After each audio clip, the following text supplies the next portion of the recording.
Hello दोस्तों, नमस्कार। Dream campus में आपका स्वागत है। मैं हूं शिवजीत सिंह। दोस्तों, इसके पहले के लेक्चर में हम लोग पढ़ रहे थे अकाउंटेबिलिटी एंड एथिकल गवर्नेंस। तो उस वाले लेक्चर में हमने केवल देखा था कि अकाउंटेबिलिटी क्या होती है, उसके टाइप्स क्या होते हैं, उसके फायदे क्या है और उसको हम कैसे इम्प्रूव कर सकते हैं। आज उसका अगला सेगमेंट है, अगला पार्ट है एथिकल गवर्नेंस। दोस्तों, यहाँ से देखिए, एक बात तो ये है कि एथिक्स भी हम लोग पढ़ चुके हैं कि एथिक्स क्या होता है, गवर्नेंस भी हम पढ़ चुके हैं गवर्नेंस क्या होता है। आज का जो लेक्चर है ये पूरा समराइज्ड है कि अगर एथिकल गवर्नेंस पे या एथिकल गवर्नेंस से रिलेटेड कोई भी क्वेश्चन आता है तो आप उसको कैसे लिखेंगे।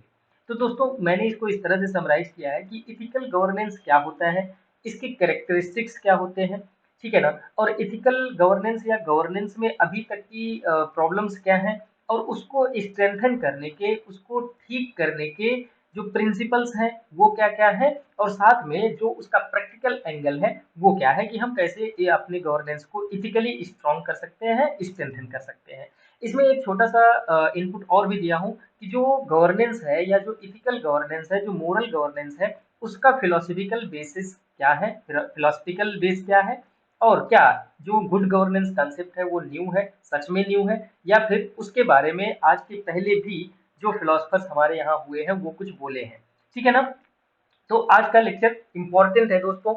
इस तरह से आप समझ लीजिए कि जो इथिकल गवर्नेंस का एक सेगमेंट है, उससे रिलेटेड आपको सारी चीजें इस लेक्चर में मिल जाएगा। थोड़ा सा बड़ा होगा, लेकिन मैं कोशिश कर रहा हूँ कि जो एक कम्पैक्ट कह सकते हैं ऑफर होता है ना, कॉम्बो, वो मैं आपको एक ही वीडियो में दे दूंगा। ये वीडियो काफी काफी आपके लिए बहुत ज्यादा हेल्पफुल होगा, क्योंकि बहुत सारी चीजें हैं जो हम लोग अभी तक छिटपुट में पढ़े हैं, उन सब चीज को एक साथ में समराइज करके मैं बताने वाला हूँ। ठीक है ना। तो दोस्तों, शुरू करने से पहले मेरा वही हम्बल रिक्वेस्ट कि लाइक कीजिए, शेयर कीजिए, और अगर आप नए हैं, फर्स्ट टाइम चैनल पे आए तो सब्सक्राइब करना बिल्कुल ना भूलें।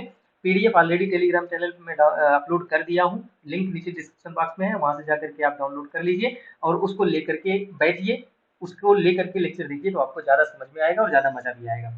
तो चलिए शुरू करते हैं। सबसे पहले तो ये कि what is the ethical governance. दोस्तों, सिंपल सी बात है यार, एथिकल गवर्नेंस सिंपल सी यही है कि भाई आप ढंग से काम करो, नियम कानून से काम करो, ज्यादा इधर उधर ना करो, करप्शन ना करो। ठीक है ना। जो चीजें जो जिस टाइम पे आपको प्रोवाइड करने के लिए कहा गया है उस टाइम पे प्रोवाइड करिए। सरकारी नौकर हैं आप, गवर्नमेंट के नौकर हैं आप, पब्लिक के नौकर हैं आप, पब्लिक के राजा, पब्लिक का राजा बनने की कोशिश मत करें। ठीक है ना। सिंपल सी बात है, एथिकल गवर्नेंस यही है। Ethical governance is corruption free, ठीक है ना, मोरल एंड पीपल सेंट्रिक। तीन जो फंडामेंटल इसके वैल्यूज हैं वो यही है कि करप्शन फ्री और मोरल, और तीसरा पीपल सेंट्रिक। ठीक है ना। देखिए, करप्शन फ्री का मतलब केवल यही नहीं होता है कि आप पैसा नहीं ले रहे हैं। करप्शन अगर आप अपने बिहेवियर से डेविएट कर रहे हैं तब भी वो करप्शन माना जाता है। ठीक है ना। एक मोरल करप्शन होता है कि आप पैसा तो नहीं ले रहे हैं लेकिन जानबूझ करके आप कोई काम डिले कर रहे हैं, जानबूझ करके आप किसी को फेवर कर रहे हैं, जानबूझ करके आप किसी को डिस्क्रिमिनेट कर रहे हैं, तो ये भी एक करप्शन का ही रूप है। तो दोस्तों, एथिकल गवर्नेंस क्या है? Ethical governance is the type of governance which is free of corruption and have the values of morality and the people centric approach. Simple सी बात। अगर इसकी हम कैरेक्टर्स की बात करें, कैरेक्टरिस्टिक्स की बात करें कि एथिकल गवर्नेंस कब हमको देखने को मिलेगा, मतलब कि कौन सा ऐसा गवर्नेंस है, किस तरह से गवर्नेंस किया जाए कि वो इथिकल गवर्नेंस कहा जाएगा। तो उसका सबसे सबसे पहला कैरेक्टरिस्टिक्स यही है कि आप रूल ऑफ लॉ को फॉलो कीजिए। ठीक है ना। Rule of law involves governance based upon rules and regulation. In modern times these rules and regulations are codified in the constitution of the country. Simple सी बात है कि जो कॉन्स्टिट्यूशन में लिखा गया है उसी हिसाब से आप काम करिए। ये पहला लक्षण है। दूसरा, कंसेंसस ओरिएंटेशन, मतलब ये कि गवर्नमेंट में भी रहते हुए भी, सपोज दैट कि आपने ह्यूज मेजोरिटी ले रखी है पार्लियामेंट में और आप आर्बिट्रेरी मन से डिसीजंस ले रहे हैं, तो ये इथिकल गवर्नेंस नहीं है। इथिकल गवर्नेंस तब होगा कि जब आप मेजोरिटी में, ह्यूज मेजोरिटी में होने के बावजूद भी आपका जो डिसीजन है उसको कंसेंसस बेस्ड पे करिए। मतलब कि ज्यादातर लोगों को आपका डिसीजन पसंद आना चाहिए, ज्यादातर लोगों को आपका डिसीजन, आपके डिसीजन को समर्थन होना चाहिए। इसको हम कंसेंसस ओरिएंटेशन बोलते हैं। अगर आप कोई भी डिसीजन ले रहे हैं और उसमें कंसेंसस है, फिर वो समझा जाएगा कि आपका गवर्नेंस एथिकल है। दूसरा, transparency. Obviously literal meaning is the openness, मतलब ये कि आप जो भी कर रहे हैं उसको लोगों को बताते चलिए कि भाई मैं इसलिए कर रहा हूँ, इसका फायदा ये है, इसका नुकसान ये है। ठीक है ना। और आने वाले समय में इसका क्या प्रभाव पड़ने वाला है। तो ट्रांसपेरेंसी रखिए अपने गवर्नेंस में। इसका ट्रांसपेरेंसी के टूल्स क्या क्या है आरटीआई हो गया, ई गवर्नेंस हो गया, ये सब देखिए ज्यादा एक्सप्लेन इसलिए नहीं कर रहा हूँ क्योंकि ये सब सारी चीजें हम लोग ऑलरेडी पढ़ चुके हैं, ठीक है ना। तो अगर हम लक्षणों की बात करें एथिकल गवर्नेंस के, तो पहला रूल ऑफ लॉ, दूसरा कंसेंसस ओरिएंटेशन, तीसरा ट्रांसपेरेंसी, और चौथा पीपल्स पार्टिसिपेशन। मोस्ट इंपॉर्टेंट, देखिए जब इनिशियल हमारा गवर्नेंस स्टार्ट हुआ राइट फ्रॉम द फ्रीडम, तो पीपल पार्टिसिपेशन पे उतना ज़्यादा हम लोग नहीं ध्यान दिए, लेकिन बाद में जैसे पंचायती राज का जब हम लोगों ने किया, तो पंचायती राज एक पीपल पार्टिसिपेशन का एक बहुत ही उम्दा एग्जाम्पल है। तो इस तरह के जो पीपल पार्टिसिपेशन अप्रोचेज है, पीपल पार्टिसिपेशन के टूल्स हैं, उसको हमको लागू करना चाहिए, ठीक है ना। Real democracy does not just mean voting to elect government but participation of people in governance itself. मतलब डेमोक्रेसी का मतलब सिर्फ यही नहीं होता कि लोग वोट दे करके गवर्नमेंट बना दिए, बल्कि जो पीपल पार्टिसिपेशन है उसका मतलब ये होता है कि गवर्नेंस में लोगों का हाथ हो, लोगों की प्लेसेस हो, ठीक है ना। The mechanism of the peoples participation in contemporary times दो तरह से हो सकते हैं। एक तो कन्वेंशनल टूल्स है, मतलब कि आप वोटिंग कर दिए। दूसरा प्रेशर ग्रुप्स। दोस्तों प्रेशर ग्रुप क्या होता है, ये ऐसे ग्रुप्स होते हैं जो कि डायरेक्टली इलेक्शन में पार्टिसिपेट नहीं करते, डायरेक्टली गवर्नमेंट में पार्टिसिपेट नहीं करते, लेकिन गवर्नमेंट के ऊपर प्रेशर बना करके सोसाइटी के लिए कुछ काम करना चाहते हैं। ये डायरेक्ट इलेक्शन में इन्वॉल्व नहीं होते, डायरेक्ट गवर्नमेंट में नहीं जाते, लेकिन इनका एक अपना काम करने का तरीका होता है, एक अपना सुसंगठित इनका ऑर्गेनाइजेशन होता है, जिसकी वजह से ये गवर्नमेंट पे प्रेशर बना करके अपना काम करवाते हैं। तो ये कन्वेंशनल टूल्स हैं किसके, पीपल्स पार्टिसिपेशन के। लेकिन अगर हम मॉडर्न की बात करें, कंटेम्प्रेरी टूल्स की बात करें, तो जैसे हमने पहले ही बात किया, पंचायती राज इंस्टीट्यूशन एंड ग्राम सभा, ये एक इम्पोर्टेंट आप कह सकते हैं इंस्टीट्यूशन है, जो जिसमें एक नीचे लेवल पे, ग्राउंड लेवल पे लोगों का पार्टिसिपेशन होता है गवर्नेंस में। वहां पे वो गवर्नेंस भी करते हैं, गवर्नमेंट का एक छोटा सा फंक्शन का भी रोल प्ले करते हैं, और साथ में इनपुट भी देते हैं कि ग्राउंड लेवल पे लोगों की क्या आवश्यकताएं हैं, क्या जरूरतें हैं। उसके बाद आरटीआई आप जानते हैं, सोशल ऑडिटिंग, नया कॉन्सेप्ट, मतलब ऐसे तो नया नहीं है, लेकिन अगर इसको बढ़ावा दिया जाए तो ये काफी अच्छा काम कर सकता है पीपल पार्टिसिपेशन को सुनिश्चित करने में। सिटीजन चार्टर, इसके बारे में हम पिछले लेक्चर में भी बात किए थे। E governance, citizen to government, ये मोस्ट इंपॉर्टेंट है पीपल्स पार्टिसिपेशन को जो है इंश्योर करने के लिए। और आजकल के टाइम पे सोशल मीडिया, ठीक है ना, जैसे एक change.org है, ऑनलाइन पिटीशन है, तो ये सब चीजें जो है जो गवर्नमेंट है, जो गवर्नेंस है, उसमें लोगों के पार्टिसिपेशन को क्या कर रही है, ज्यादातर ज्यादा से ज्यादा बढ़ावा दे रही है। तो चार लक्षण हम लोग देख लिए, ठीक है। पांचवा है इक्विटी एंड इंक्लूसिवनेस, ठीक है ना। Distribution of resources should be based on the principle of equity so that different sections of society receive the resources based on their need. मतलब ये समानता और समता, ठीक है ना। मतलब ये कि जो भी रिसोर्स है ना, वो किसी कुछ पर्टिकुलर व्यक्ति या पर्टिकुलर इंडिविजुअल तक ही सीमित ना रहे। जिसको जितनी आवश्यकता है और जिसकी जितनी एलिजिबिलिटी है, उस हिसाब से उसको मिलना चाहिए। और इंक्लूसिवनेस का मतलब ये है कि अगर कोई भी फायदा, कोई भी बेनिफिट सोसाइटी को हो रहा है, तो उस सोसाइटी में जो सबसे वीक व्यक्ति है, जो सबसे कमजोर गया गुजरा व्यक्ति है, उसके तक भी वो फायदा पहुंचना चाहिए।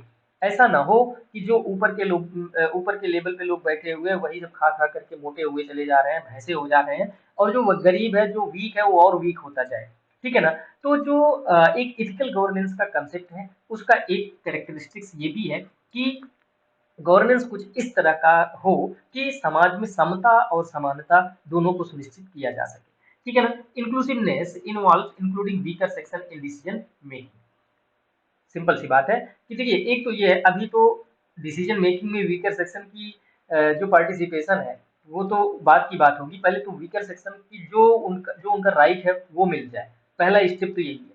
उसके बाद इंक्लूसिवनेस का सबसे मोस्ट इंपॉर्टेंट पार्ट यही है कि जो सबसे गरीब व्यक्ति है, जो सबसे कमजोर व्यक्ति है गवर्नेंस में, उसकी भी बोली हो, उसकी भी बात रखी जाए।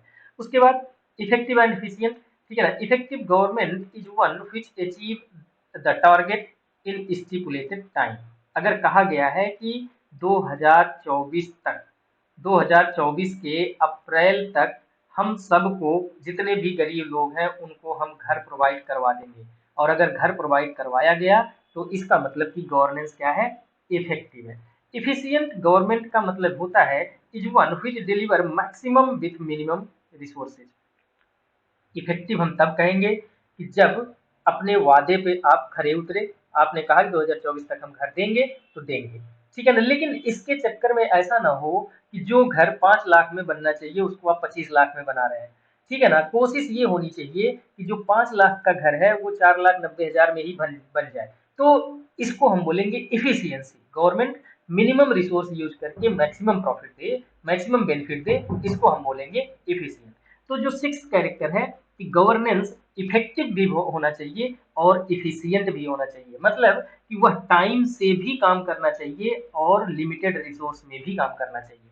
उसके बाद रिस्पॉन्सिव होनी चाहिए गवर्नेंस, ठीक है ना। Responsive government is one which positively respond to people's demand, needs and aspirations in timely manner।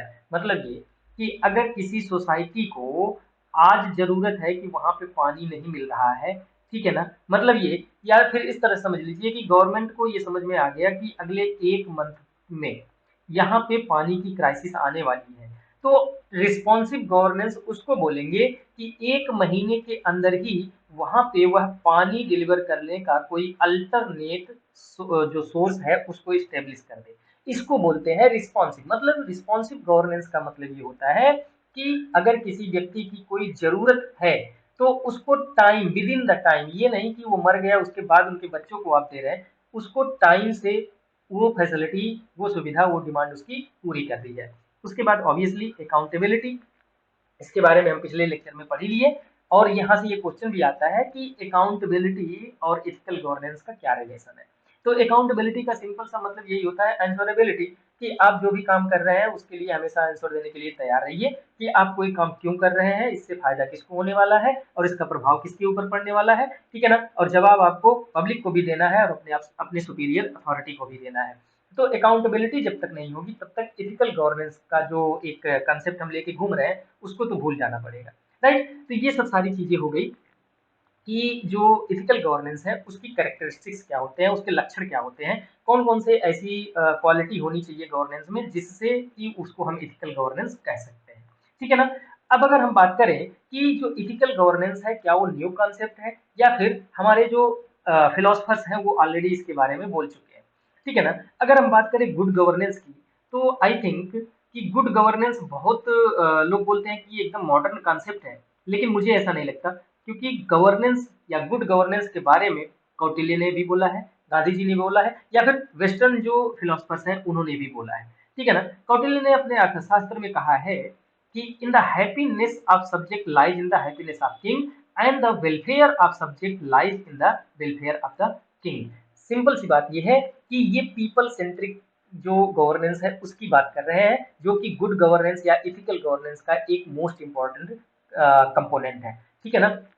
इन्होंने ये कहा कि जो वेलफेयर, अगर किंग का वेलफेयर तभी होगा, ठीक है ना, सॉरी, अगर किंग का वेलफेयर करना है तो सबसे पहले सोसाइटी का वेलफेयर करो, ठीक है ना। अगर किंग को खुश करना है तो सबसे पहले सोसाइटी को खुश करो। तो अर्थशास्त्र में कौटिल्य ने एकदम सिंपल से कह दिया कि जो राजा की खुशी है वो सब्जेक्ट की खुशी में निहित है, मतलब सब्जेक्ट इन द सेंस की सोसाइटी, सोसाइटी की खुशी में राजा की खुशी निहित है और सोसाइटी के वेलफेयर में राजा का वेलफेयर निहित है। तो सिंपल सी बात यह है कि इन्होंने इनडायरेक्टली क्या कह दिया कि भाई देखो गवर्नेंस में पीपल का इंपॉर्टेंस है, पीपल सेंट्रिक गवर्नेंस होना चाहिए। इवन उन्होंने अपने अर्थशास्त्र में एक कंटक शोधन नाम का भी उल्लेख किया है, जिसका मतलब सिंपल सा ये होता है कि जो भी मिसकंडक्ट है, जो भी करप्शन टाइप की चीजें हैं, उसको यह राजा की ड्यूटी है कि उन ऐसे एलिमेंट्स को समाज से खत्म करे। तो कंटक शोधन की भी बात किया, मतलब करप्शन की भी बात किया है, और उसके साथ साथ जो people centric approach of governance होता है उसकी भी बात किया है।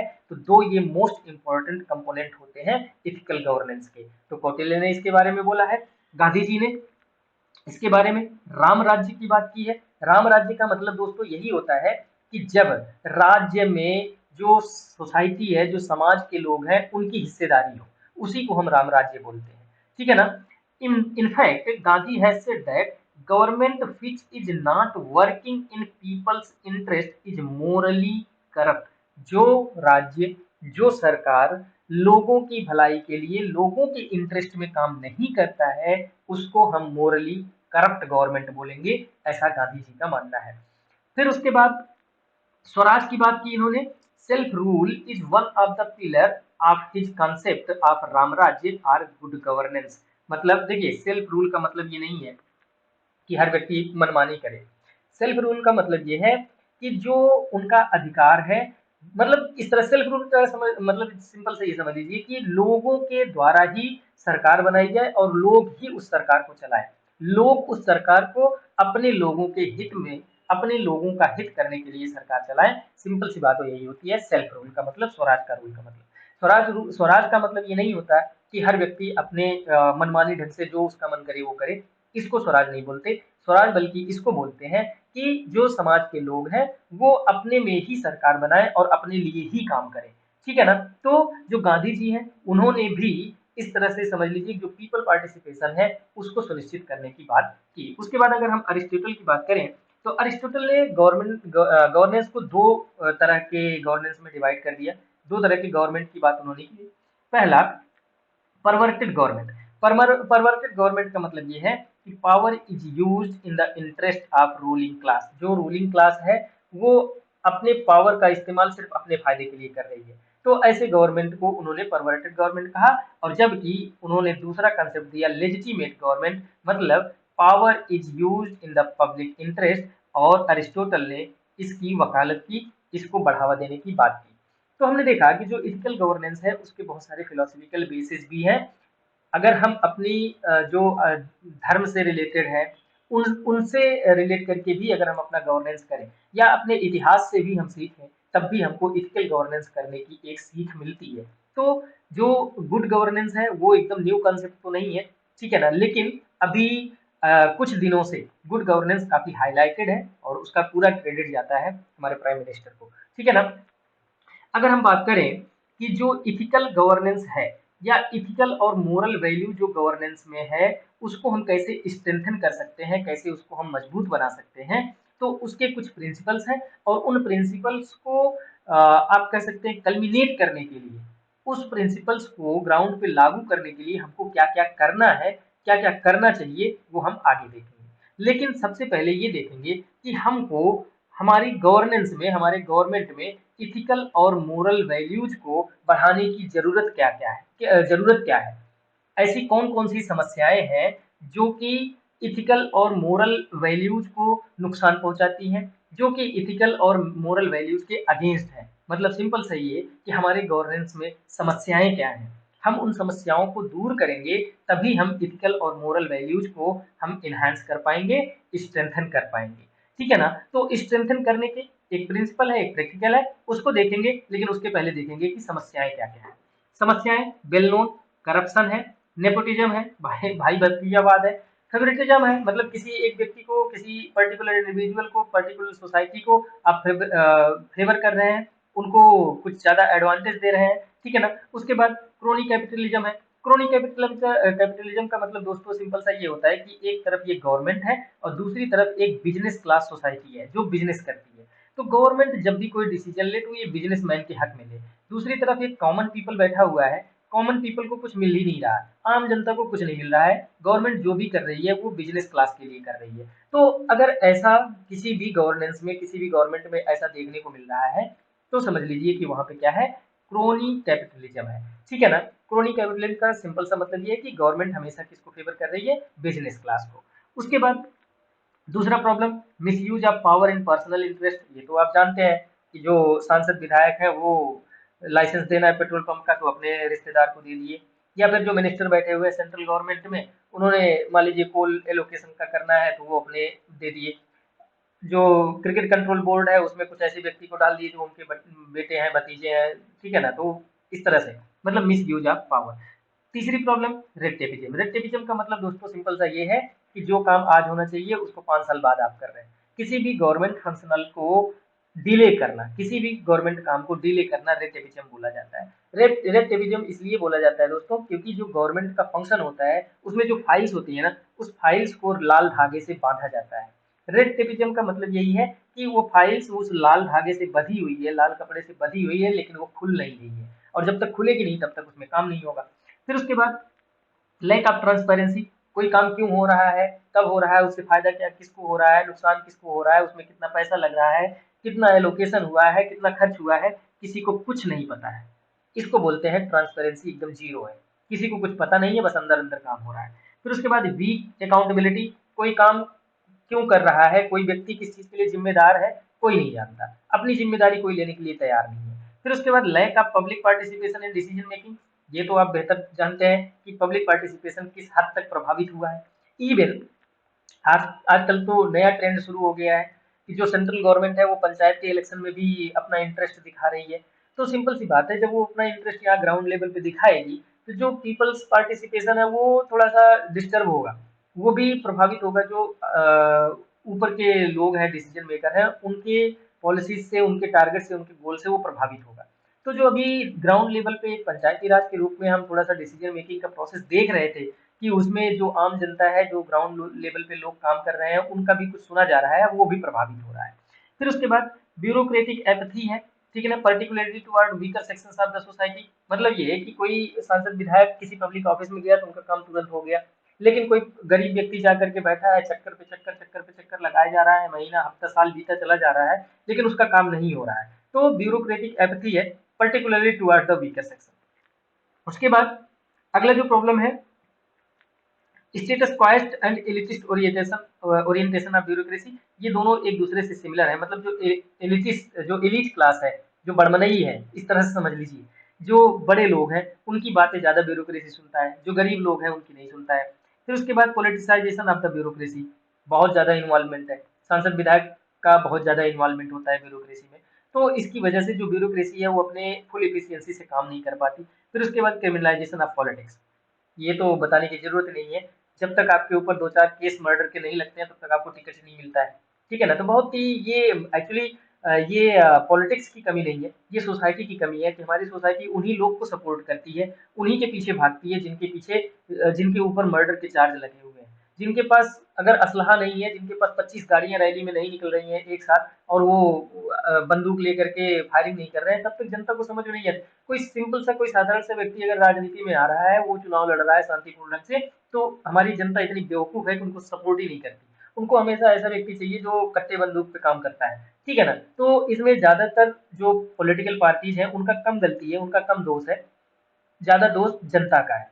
पॉलिटिकल पार्टी भाई सिंपल सी बात है, वो तो उनको पावर चाहिए, उनको वोट चाहिए, तो वो स्टडी नहीं करेंगे, वो तो स्टडी करेंगे ही कि भाई जनता को जो चाह रहा है हम वही दिखा रहे हैं, ठीक है ना। तो इसमें यहाँ पे जो सुधार की जरूरत है वो जनता को अपने अंदर सुधार करने की जरूरत है, ठीक है ना। एक बार आप ऐसे जो बाहुबली लोग हैं उनको हराइए, उनको वोट मत दीजिए, अगली बार से वो चुनाव में नहीं आएंगे, ये पक्का है, ठीक है ना। लेकिन बस वही है, मुद्ध दिमाग के लोग हैं, कुछ कर तो नहीं रहे हैं, बस असलहा बंदूक देके उनके पीछे चल दिए।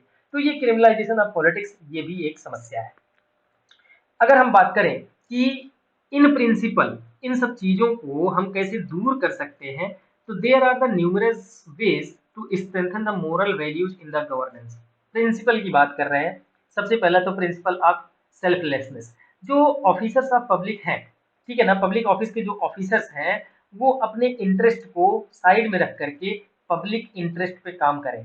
अगर वो उनका जो मेन ऑब्जेक्टिव होगा, मेन फोकस जो होगा, वो अगर पब्लिक इंटरेस्ट होगा, तो जो गवर्नेंस का क्वालिटी होगा, जो गवर्नेंस का कैरेक्टरिस्टिक्स होगा, वो क्या होगा, इथिकल होगा। Okay, they should not do anything to gain financial और other material benefit from them for themselves, their family और देयर फ्रेंड्स। वो कोई ऐसा काम ना करें, कोई ऐसा डिसीजन ना करें जिसमें उनका इंटरेस्ट इन्वॉल्व हो, या फिर उनसे रिलेटिव जो है, उनसे जो रिलेशन रखने वाले लोग हैं, उनका इंटरेस्ट अगर उसमें नहीं है, मतलब वो सेल्फलेस है, मतलब अपना जो स्वार्थ है उसको साइड में रख के काम करें, तो इथिकल गवर्नेंस होगा। उसके बाद high integrity, holders of the public life should not place themselves under any financial और अदर ऑब्लिगेशन। देखिए, फाइनेंशियल तो अलग बात है कि आप किसी से पैसा ले लिए तो उनका काम करेंगे, लेकिन उसके साथ साथ आपको इस चीज से भी बचना है कि आप पैसा भी नहीं लेंगे, मतलब फाइनेंशियल ऑब्लिगेशन भी अपने ऊपर नहीं रखेंगे, साथ में कोई अदर ऑब्लिगेशन भी आप अपने ऊपर नहीं रखेंगे। अगर इस तरह से कोई चीज हुआ कि आप किसी भी तरह के ऑब्लिगेशन में आ जाएंगे, तो सिंपल सी बात है कि आने वाले समय में कभी ना कभी जिस व्यक्ति से आप कुछ लिए होंगे, कुछ फेवर लिए होंगे, उसके लिए कुछ ना कुछ करना होगा। और जैसे ही ये सिचुएशन आएगी, आपकी इंटीग्रिटी जो है वो क्वेश्चनेबल हो जाएगी। ठीक है, सिंपल अगर एग्जाम्पल के रूप में देखें, सपोज दैट कि आप कहीं पोस्टेड हैं और आपके घर पे किसी की तबीयत खराब हो गई, ठीक है ना, और आपने सिंपल सा जो आपके यहाँ हॉस्पिटल है उसको फोन करके बोल दिए कि देखिए मेरे फादर है, मेरे मदर है, मेरे भाई है, मेरी बहन है, वो यहाँ पे जा रही है, उसको स्पेशल ट्रीटमेंट आप दे देना, अच्छे से इलाज कर देना। ठीक है ना, डॉक्टर तो कुछ नहीं, ठीक है भाई आने दो, उसने आपका स्पेशल ट्रीटमेंट कर दिया। आने वाले समय में उस डॉक्टर को कोई लाइसेंस चाहिए तो आपको बोलेगा कि सर आप तो सिस्टम में है, आप थोड़ा ये देख लीजिए। तो उस समय आपको देखना पड़ जाएगा। ठीक है, क्यों? क्योंकि आपने ऑलरेडी अपने आप को ऑब्लिगेशन में रख लिया है। तो कोशिश यही करना है कि ना तो फाइनेंशियल और ना तो किसी भी तरह के ऑब्लिगेशन में आपको कभी नहीं रखना है to outside individuals or the organization. ठीक है ना, that might influence them in performance of their official duty. Simple सी बात है, आप ऑब्लिगेशन में रहेंगे तो जो आपकी ऑफिशियल ड्यूटी है आप उसको ईमानदारी से नहीं कर पाएंगे। दूसरा है ऑब्जेक्टिविटी होनी चाहिए आपके गवर्नेंस में। ऑब्जेक्टिविटी का सिंपल सा मतलब ये है कि कोई भी आप काम कर रहे हैं, कोई भी डिसीजन ले रहे हैं, ठीक है ना, तो वो मेरिट बेस्ड होना चाहिए, फैक्ट बेस्ड होना चाहिए, फिगर बेस्ड होना चाहिए, इंफॉर्मेशन बेस्ड होना चाहिए। किसी को आप फेवर ना करें। ऐसे ऐसे प्रॉब्लम्स तब आती है जब आप किसी को कोई कहीं पे अपॉइंटमेंट कर रहे हैं, किसी को अपॉइंट कर रहे हैं, या फिर आप कॉन्ट्रैक्ट किसी को दे रहे हैं, या फिर किसी व्यक्ति को आप रिकमेंड कर रहे हैं किसी पर्टिकुलर पोस्ट के लिए। तो ऐसे में आपको ध्यान देना है कि आप ऐसे लोगों को रिकमेंड करिए कि जो मेरिट में हो, मतलब जो उस लायक हो। ये नहीं कि आपका रिलेटिव है इसलिए आपने रिकमेंड कर दिया। या फिर आप किसी को कॉन्ट्रैक्ट दे रहे हैं तो आप हमेशा इफिशियंसी को देखिए। ठीक है ना, आप हमेशा इफेक्टिवनेस को देखिए, मेरिट को देखिए कि हम जिस कॉन्ट्रैक्टर को ये कॉन्ट्रैक्ट देना चाह रहे हैं वो हमारा जो टारगेट है, हमारा जो गोल है, उसको इफिशियंटली पूरा पूरा करेगा। ऐसा नहीं कि आप अपने किसी रिश्तेदार को कॉन्ट्रैक्ट दे दिए। ठीक है ना, तो आपके डिसीजन मेकिंग में, आपके एक्शन में हमेशा ऑब्जेक्टिविटी होनी चाहिए। उसके साथ साथ अकाउंटेबिलिटी होनी चाहिए। अकाउंटेबिलिटी के बारे में हम लोग बार बार बात कर चुके हैं। ठीक है ना, आपके डिसीजन में, आपके वर्किंग में हमेशा ऑनेस्टी होनी चाहिए। और ये जो सारे वैल्यूज हैं, ऑनेस्टी है, अकाउंटेबिलिटी है, इंटीग्रिटी है, ट्रांसपेरेंसी है, इन सब चीजों को आप जो है लीडरशिप के थ्रू, एग्जाम्पल्स के थ्रू लोगों के सामने पेश करिए। ठीक है ना, आप उनको दिखाइए कि हम किस तरह से ऑनेस्ट होकर के एकदम इंटीग्रिटी मैनर में, ऑब्जेक्टिव मैनर में हमने काम किया और इसका क्या नतीजा है। तो आपके अंदर लीडरशिप की क्वालिटी भी होनी चाहिए। जो एथिकल गवर्नेंस है उसमें जो पब्लिक ऑफिस होल्डर है उसके अंदर लीडरशिप की क्वालिटी होनी चाहिए। उसके बाद sense of belongingness with the public. Simple सी बात है कि जब तक पब्लिक ये नहीं समझेगी कि जो गवर्नमेंट में बैठा व्यक्ति है वो हमारा व्यक्ति है, हमारा अपना आदमी है, या फिर जो गवर्नमेंट में बैठा व्यक्ति है, जब तक उसके अंदर ये फीलिंग नहीं आएगी कि जो जनता है, जो समाज है, वो भी अपने लोग हैं, हमारे हैं और हमारे लिए सारी जनता बराबर है, तब तक वो इफिशियंटली काम नहीं कर पाएगा। तो सिंपल सी बात यह है कि जो पब्लिक ऑफिस होल्डर है वो अपने आप को पब्लिक से हमेशा जोड़ करके रखें। और इसका बहुत बढ़िया एग्जाम्पल है, अभी एक वेब सीरीज चल रही है भौकाल। उसमें जो एसएसपी है वो सबसे पहला काम यही करता है कि जनता के लोगों से जाकर के मिलता है, उनके घर घर जाकर के मिलता है, उनके अंदर एक कॉन्फिडेंस बिल्ड करता है कि नहीं, पुलिस आपके साथ है, गवर्नमेंट आपके साथ है। ठीक है ना, तो गवर्नमेंट में बैठे लोगों का पब्लिक के साथ कनेक्शन बैठाना या फिर उनके साथ ये शो करना कि वो उन्हीं में से एक है, ये बहुत जरूरी होता है। ठीक है ना, in order to implement ethics in governance, the elected representative like village panchayat member, block summit member, jila parishad members, elected members of the local bodies, MLA, MP should develop a sense of belongingness with the voter their constituencies and listen and redress their grievance by visiting them periodically. There should not be any communication gap between the two. यहाँ पे ज्यादातर हम elected लोगों की बात किए, साथ में यहाँ पे हम पब्लिक जो ऑफिस है, जो पब्लिक ऑफिस बेरर है, उनके साथ भी यही लागू होता है। किसी भी तरह का कम्युनिकेशन गैप नहीं होना चाहिए। मतलब अगर समाज में लोगों को कोई समस्या है तो वो ओपनली अपनी समस्या अपने लीडर्स को कह सके, तो ये सेंस ऑफ बिलोंगिंगनेस होता है। ठीक है ना, तो इन प्रिंसिपल ये सब सारी चीजें हैं जो कि इथिकल गवर्नेंस के प्रिंसिपल्स हैं। ठीक है ना, अगर इसको प्रैक्टिकली हमको करना है कि हम इन सब चीज़ों को कैसे लागू कर सकते हैं। तो इसमें 2 चीज़ें और हैं। देखिए रिस्पॉन्सिबल, इसके बारे में हम बात कर चुके हैं, responsible and responsive civil civil servant. Simple सी बात है, वही जो पब्लिक बिलोंगिंगनेस है उसी का ये है कि अगर आप रिस्पॉन्सिबल हैं और रिस्पॉन्सिव हैं तो लोगों का ट्रस्ट आपके ऊपर डेवलप होगा। रिस्पॉन्सिबल और रिस्पॉन्सिव सिविल सर्वेंट का मतलब ये हुआ कि जैसे देखिए अगर कोई मिनिस्ट्री है तो वो किसी एक ब्यूरोक्रेटिक जो आईएएस होता है, सेक्रेटरी होता है, उसके द्वारा वो बनाया जाता है, वो उसका हेड होता है। तो वो जो ग्राउंड लेवल पे लोगों की समस्या है उसको अपने मिनिस्टर को बताएगा और मिनिस्टर उसको गवर्नमेंट में अपनी बात रखेगा और लोगों के लिए काम करेगा। दूसरा चीज ये भी है, फ्रेंडली रिलेशन विद पीपल। इसके पहले जो ये चीज हमने देखा, ये हम अपने इलेक्टेड गवर्नेंस, इलेक्टेड जो मेंबर्स हैं उनके लिए देखा, और जो ये चीज है ये हमारे सिविल सर्वेंट के लिए है, जो पब्लिक ऑफिस बियर है उनके लिए है कि आप लोगों के साथ रिश्ता बना करके, सही रिश्ता बना करके रखिए, कम्युनिकेशन गैप नहीं होना चाहिए। इन प्रिंसिपल ये सब सारी चीजें अगर है तो वह इथिकल गवर्नेंस होगा। लेकिन अगर इसको हमको प्रैक्टिकली सच करना है, सही करना है, तो हमको सुधार क्या क्या करना है। सबसे पहला कि पॉलिटिकल स्ट्रक्चर में कुछ सुधार करना है। पहला इसमें सुधार क्या होना चाहिए, enforce expenditure limit on the elections. ठीक है, जो इलेक्शंस है उसमें अंधाधुंध पैसे खर्च होते हैं, ठीक है, और गलत तरीकों के लिए, गलत गलत चीजों के लिए खर्च होते हैं। तो सबसे पहले तो एक्सपेंडिचर पे लिमिट लगाइए। दूसरा, जो पॉलिटिकल पार्टीज हैं क्योंकि ये पब्लिक के लिए काम करती हैं, पब्लिक के द्वारा इलेक्टेड होकर के ये लोग जाते हैं, पब्लिक के द्वारा ये सपोर्टेड होती है, पब्लिक का पैसा भी इसमें लगता है, तो इसको आरटीआई के अंडर आना चाहिए। दूसरा, remove remove excessive protection given to tainted politics. ये आप समझते हैं, ठीक है ना। किसी बहुत सारे पॉलिटिशियंस ऐसे हैं जिनको बहुत ज्यादा प्रोटेक्शन मिलता है, ठीक है, मतलब बहुत सारे क्या, मतलब कि पॉलिटिशियंस को बहुत सारे प्रोटेक्शंस मिलते हैं, मतलब उनको लीगल प्रोटेक्शंस मिलता है, उनको पुलिस वालों के का भी प्रोटेक्शन मिलता है, ठीक है ना। इवन वो पार्लियामेंट में है तो वो किसी चीज का जवाब देने के लिए कोर्ट भी नहीं जा सकते, बहुत सारी इम्यूनिटी उनको मिली है, तो उसको रेशनलाइज करने की जरूरत है। उसके बाद अगर हम दूसरा जो सुधार है वो स्टेचुटरी सुधार में हमको क्या करना है, सेकंड एआरसी की रिकमेंडेशन को लागू करने की जरूरत है। उसके बाद प्रिवेंशन ऑफ करप्शन एक्ट को अमेंड करने की जरूरत है। Enactment of serious economic offence act, इसको भी लाने की जरूरत है। उसके बाद एक इन्होंने बात की कि इंटीग्रिटी पैक्ट होना चाहिए। जब भी गवर्नमेंट किसी भी प्राइवेट ऑर्गेनाइजेशन को कोई कॉन्ट्रैक्ट देता है तो उस कॉन्ट्रैक्ट का एक मेमोरेंडम ऑफ अंडरस्टैंडिंग साइन होता है, लेकिन उसको सही तरीके से लागू करने के लिए जरूरी ये है कि उनके साथ एक इंटीग्रिटी पैक्ट भी साइन किया जाए। इंटीग्रिटी पैक्ट साइन जब किया जाए तो उसमें यह क्लास डाला जाए कि अगर जो भी स्टैंडर्ड है, जो भी क्वालिटी है, जो भी टाइम है, जो भी पैसा है, अगर उससे आप डेविएट करते हैं, अगर आप उसको फुलफिल नहीं करते हैं तो आपका जो कॉन्ट्रैक्ट है वो कैंसिल किया जा सकता है और साथ में आपके ऊपर कुछ पनिशमेंट भी डाला जा सकता है।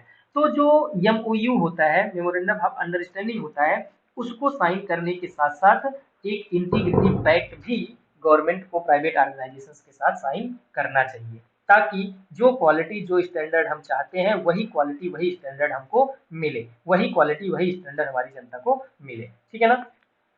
अगला हम क्या कर सकते हैं, इंस्टीट्यूशनल स्ट्रक्चर में strengthen and give more teeth to the सीबीसी, लोकपाल, सीबीआई एक्सेट्रा। इसके पहले वाले लेक्चर में भी हम इसकी बात किए हैं कि ये इतना ज्यादा पावरफुल नहीं है जितना ये बुक में दिखाई देती है, ठीक है ना, जितना ये इनके प्रिंसिपल्स में दिखाई देता है। तो इनको सही मामले में, सही मायने में स्ट्रेंथन करने की जरूरत है। उसके बाद हम सोशल इंफ्रास्ट्रक्चर को अपना और मजबूत करें, जैसे take the help of society in reducing corruption and increasing ethical governance. Society का ज्यादा से ज्यादा इन्वॉल्वमेंट रहे, ज्यादा से ज्यादा उनको इन्वॉल्व करें।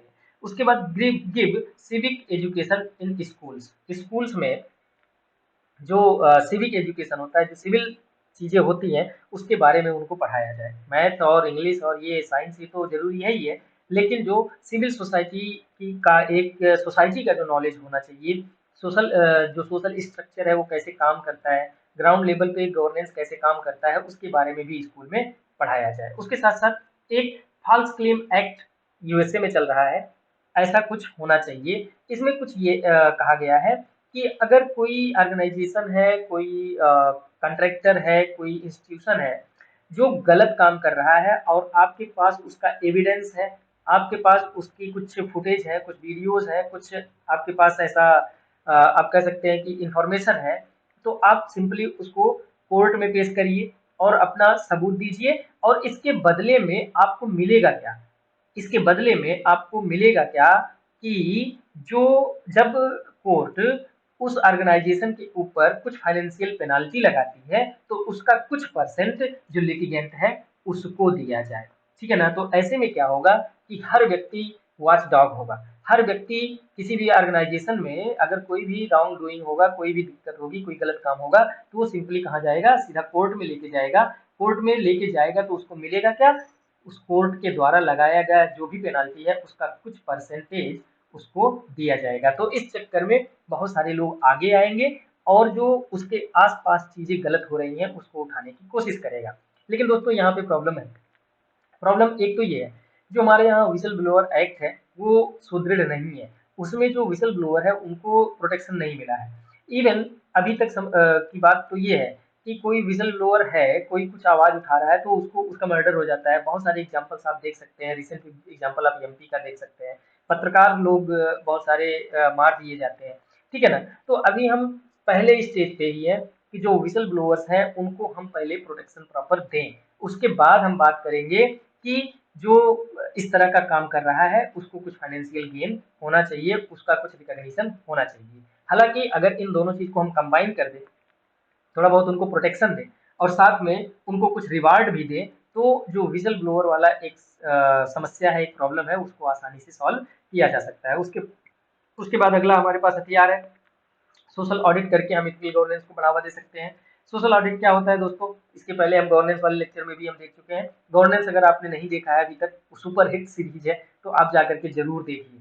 ठीक है ना? उसमें सोशल ऑडिट को बहुत अच्छे से हम लोगों ने उसको पढ़ा है। सोशल ऑडिट का सिंपल सा मतलब ये होता है कि किसी भी गवर्नमेंट काम को, किसी भी गवर्नमेंट काम का जो मॉनिटरिंग है, पर्टिकुलरली जो गवर्नमेंट कोई काम कर रहा है उसका प्रभाव सोसाइटी पे क्या पड़ रहा है, इन्वायरमेंट पे क्या पड़ रहा है, डेवलपमेंट से उसका किस तरह का रिलेशन है, उसमें कुछ मिस एप्रोप्रिएशन हुआ है या फिर कुछ गलत हुआ है, सही तरीके से काम नहीं हुआ है, इन सब की जो ऑडिट है, इन सब की जो मॉनिटरिंग है, वो अगर सोसाइटी के कुछ लोग मिल करके करते हैं या सोसाइटी से निकला हुआ एक ग्रुप करता है, तो इसको हम सोशल ऑडिट बोलते हैं। ठीक है ना? तो सोशल ऑडिट भी एक बहुत ही बेहतरीन टूल है किसी भी गवर्नेंस को इथिकल गवर्नेंस बनाने के लिए।